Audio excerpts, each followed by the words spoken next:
Like, I mean, when you get Estevez, you're thinking in your head, try to keep it simple, right? Because Estevez you're not trying to open up the playbook too much because you don't want Estevez to have to go and do all kinds of things when bottom line is he can take off and run, right? When you need to.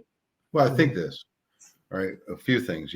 Basketball, one of the things that makes basketball, should I say the word soccer or lacrosse, Yep. if I should say those words, is the guy who has the ball needs to get the ball to the open man as fast as possible so he can get it back. Correct. Because people run away from the ball, run away from the passer. All right. The second thing is the dual threat quarterback. I had written it down here. Here's what you're gonna have to live with the dual threat quarterback who really thinks he's a dual threat. Turnovers, negative plays. All right. So are you cool with 2nd and 6, or are you living for 1st and 10 after a 20-yard gain? Now, what people are saying now is let's get the explosives. All right. Right. I understand that. But as a coach, you got to pump the brakes because you're really not in charge of the explosives. The guys you get the ball to do the explosive things. That's it. And if you get, especially in high school, just get it to them. And the best way to do that is directly snap. But here's the thought. So we're at practice one day. And this is another reason I hated Estevez, right? Because he'd always just like, he was like Captain Obvious, right? He's like, look, you ever think of getting a running back to play quarterback and have him learn how to read it? I said, why? He says, well, make me the offset back. And then when I get it on the ride, on any kind of horizontal ride, then I can run sprint out.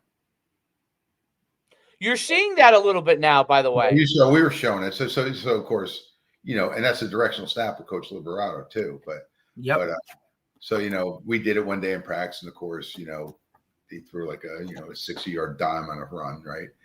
And he says, do it again. He tells the kid, so he throws throwback screen to the quarterback. So he says, you keep working on this, man. I was thinking, that's really like a good idea. So I was like, oh yeah, good guys. But, getting guys that can do a multiplicity of things and never saying a kid can't do something because you wouldn't do that up front.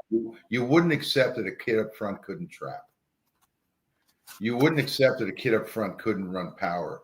And most importantly, when you're doing those things, the kids away from the concept can't do their job. So, in other words, as you know, David, when you're on power, the most important thing is, can you put air in the gap for that guy to pull through? Those guys are so important, Can they put air in the gap?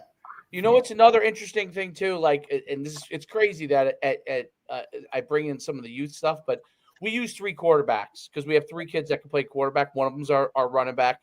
The other one can play receiver, and so can my son if need be, play those positions.